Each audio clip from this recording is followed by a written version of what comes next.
As a responsible person with growing concerns for your privacy and personal liberty, you want to know where we're headed and what you can do about it. We ask the experts what you need to do to take prudent and responsible action to safeguard your family's wealth and well-being, and what basic first steps will help you to be aware and prepared. ReluctantPreppers.com. Welcome back, Reluctant Preppers. In this episode, we're going to change things up a little bit. Rather than having an outside expert to call on, I will be answering your questions about my path to becoming a reluctant prepper. Our first question for making of a reluctant prepper comes from Liberty Seeker, who asks, tell us about your origins and your roots as a reluctant prepper. Did your parents' upbringing affect your path to becoming a prepper? Origins. Well, my parents both grew up in poor families in the southern part of the U.S., in Oklahoma, my mother, and Tennessee, my father, during the Great Depression. So that was a major factor in their lives and the lives of their families that affected their worldview, what they experienced growing up. They learned to live through and overcome, and they taught me a lot of those skills as well. Both of them struggled greatly during the Depression to make it through as a family for many reasons. Not only financial. My father's family in particular had raised a lot of their own food for themselves. They kept a milk cow and had her calf every year so she'd come in fresh with milk to provide milk all year for the family, and the calf would be slaughtered to provide veal for the family. They kept a large garden in their city lot and also grew a grape arbor and made many pints of grape jam every year from that. And my grandfather on my father's side was a carpenter by trade and really could fix anything made of wood. He built many additions to their house, their garage, as well as doing carpentry work for neighbors and other businesses in the area, and taught my dad that you can fix just about anything or build it yourself, and it's always worthy to try to repair something rather than just replace it when it breaks. And my dad passed that down on to me, as well as a lot of the specifics of carpentry skills. Also, from the gardening experience my father had as a child, he taught me and my other siblings gardening, as much of a garden as we could put in our city lot, our entire backyard. It started out half the backyard, really ended up being the whole backyard, turned into a garden, and turned all over the dirt by hand. We were blessed with good black dirt in the region of the Midwest where we lived, and put in many different types of crops and tried lots of experimentation with the different things. Learned the hard way that you've got to put sweet corn in large blocks. Just a couple rows by itself don't do well, and learned that field corn doesn't give you what you need either for feeding a family. And a lot of other learnings about enriching the soil, composting that we practiced and learned by trial and error and made part of our family life growing up. Also, repairing things that my dad had learned as a youth not only extended to carpentry but also mechanic work. He taught me how to repair bicycle tires and chains, and how to change the oil and rotate the tires and do tune-ups on vehicles. So we even got to the point of changing out transmissions, engines. I finally ended up kind of combining a lot of those learnings and completely rebuilding a car. So a lot of those habits came early from my parents and really from my grandparents of making do and repairing what you had rather than just throwing it out and buying something new. And on my mother's side of the family, from Oklahoma, her parents expressed and taught her through the experience of going through the Great Depression and seeing the calamities that were caused in the lives of ordinary people, of farmers and of homeowners who lost their farms or lost their homes in the Great Depression, who had their mortgages foreclosed and became basically either tenants or homeless through the process. My mom bore from that a bitter resentment of bankers and of Wall Street financial elite, and really saw them playing a destructive role in bringing down ordinary farmers and families to financial ruin, and taught me what I thought through my childhood and young adulthood was at the time I thought, extreme or unwarranted suspicion and disdain for bankers in general. But later on, with additional learning that I've done in recent years that we've shared some of on this channel, learned that there really is a lot of buyer beware and borrower beware that's quite justified in helping families to avoid taking on unnecessary debt and the dependency and vulnerability that can bring. My grandfather on my mom's side also just expressed great despising the waste of seeing farmers in the Great Depression destroying their own crops or livestock in the face of unbearably low market prices. He just couldn't bear to see that kind of waste of something when so many people were hungry, so many people were lacking the basics that they needed to live and live well. Seeing that farmers had to slaughter their own livestock and throw them in a ditch or burn their crops because they couldn't afford to put any more cost into them because they were such just oppressively low market prices at the time. Also, from my mom, I learned throughout life how to make do and make homemade. She was just renowned for being a genius at being able to combine low-cost, simple, hand-me-down, secondhand, leftover, or free materials and to make for yourself what otherwise you'd have to pay to buy store-bought, and you could save a lot that way and take great satisfaction in the process. So that's some of the origins of my family, as well as the fact that we were recycling back in the 1960s. I mean, when we moved in 1969, my dad and I took a trailer full of the cardboard boxes from all of our moving and took them to a paper mill and weighed our trailer before and after unloading and got paid, good cash money for that large, heavy trailer load packed full of flattened cardboard. And we continued from that day on recycling, steel cans, aluminum cans, sorting our glass into different colors and taking it to recycling center. There was no curbside recycling at all. We had to take it to where we could in different places, to the can company or the glass company, the paper company, for years before it became a common household word. And we were doing composting, as I mentioned, along all those same years as well. So at the hand and the shoulder of my mother and father throughout the 60s, 70s, 80s, I learned so many of just organically learned those skills of self-reliance and also avoidance of debt and all the dependency that it brought. Our second question is from Adam721, who asks, how is it that you became a prepper, and why do you call yourself a reluctant prepper? Okay, I'll take those questions. I'd like to answer them in the other order, though. First of all, why I'm reluctant, and second of all, how it is I became a prepper. So my reluctance really stemmed from, I think, a lifelong desire to be reasonable. I've always been taught to have a reason for my answers, or reasons for my opinion, that it's okay to debate things about anything with people, but that you should be able to stand on reason. You should be able to have something you can point to justify where you're coming from, not just be coming from a place of suspicion or superstition or paranoia, that those aren't valid justifications for taking a position.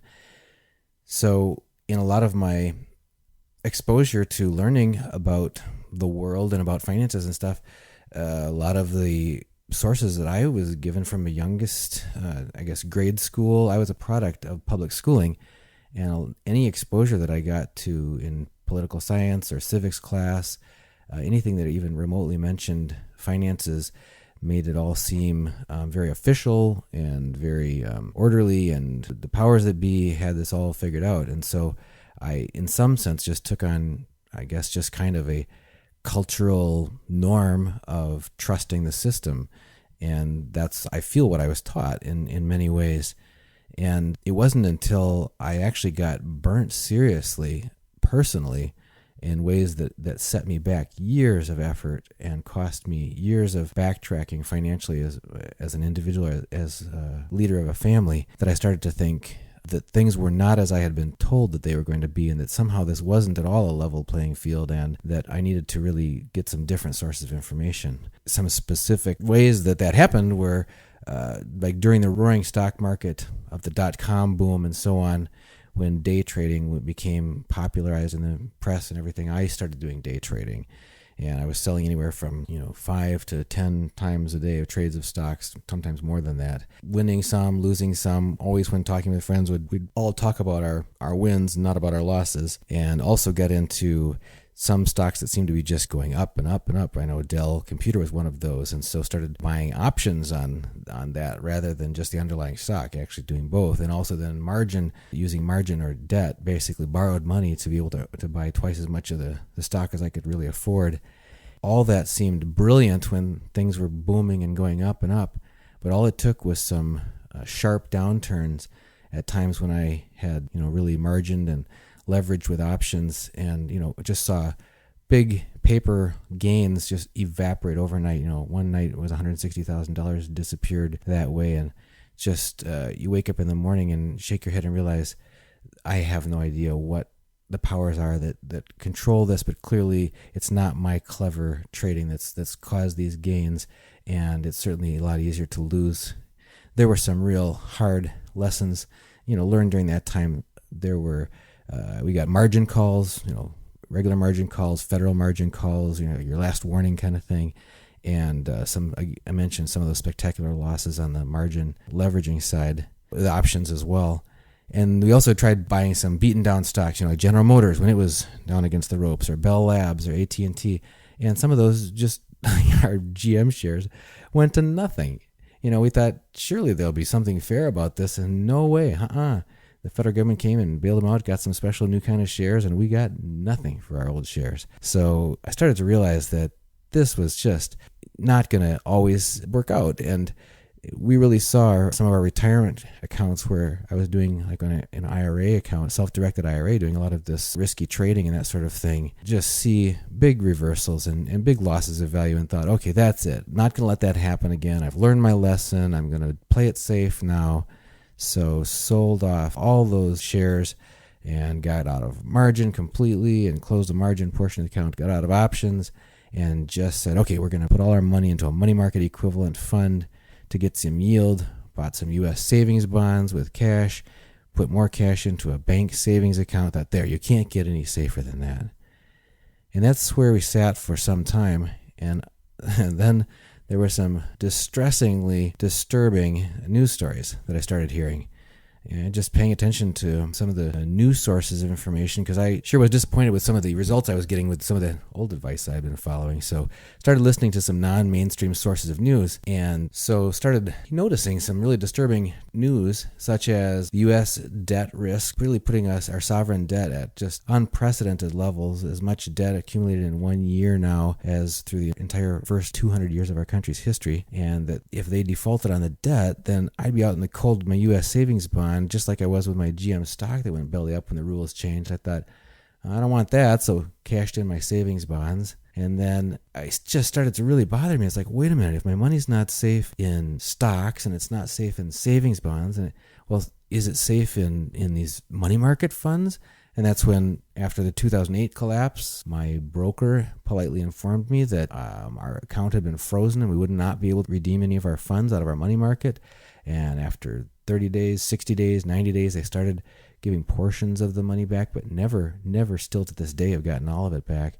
And I argued with them, but it didn't do any good. They said, no, nobody ever told you that was insured and it's money market equivalent in yield, but not in accessibility or liquidity. It's like, what the heck? So then we started seeing stories about the government of Cyprus doing so-called bail-ins, where they just took some of the depositors' money out of their savings accounts and said, well, we're going to use this and you get government bonds for these. Or in the country of Poland, where they seized overnight private pension funds, or the city of Detroit going bankrupt, or New York City and California being in severe financial distress.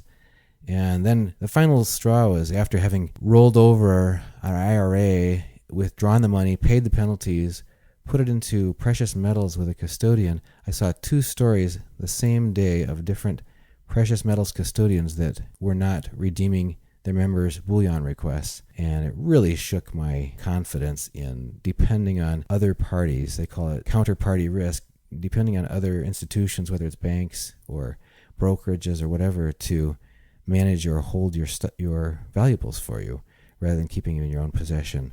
I also started listening to some non-mainstream sources of news, and one of those was financeandliberty.com. We're sponsors of that channel because they provide so many perspectives from different guests and experts that they have on there. Started listening to guest after guest after guest be interviewed on that channel, and really started getting an education of things that I was never taught in school, never learned in the workplace, and certainly not from any of the mainstream stock commentators or stock analysts that I used to follow around and blogs I used to listen to. Completely different perspective, very eye-opening. Finally attended the Liberty Mastermind Symposium twice, once in Dallas, Texas in June of 2013, and the other in Las Vegas, Nevada in February of 2014.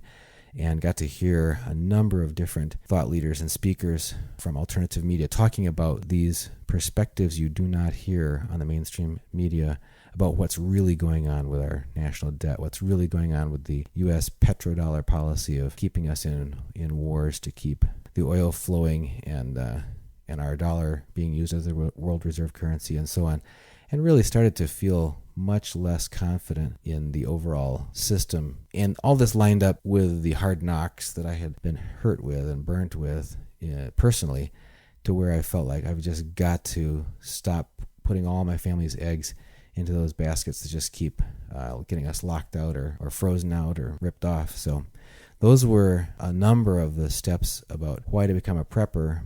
Part about being reluctant was it wasn't until I had experienced a lot of those hard knocks and getting burnt, or finally started getting some information that correlated with what I'd been experiencing, that I started to realize that I did need to take some steps. The other part about reluctant is, just like when you see the tabloids and it talks about somebody who spotted UFOs or aliens or something, it just seems, even the way it's presented, seems caricatured and laughable. I've always considered myself to be a reasonable person, but I was faced with the fact that I had been being unreasonably risky. I'd been putting my family at unreasonable risk, not only through risky investments like trading in options and margin trading and day trading, but even just investing our whole family's nest egg in the stock market, or even U.S. savings bonds or so-called cash equivalent money market funds, which we found out were all invested in highly leveraged debt on the back end and were subject to intolerable risk.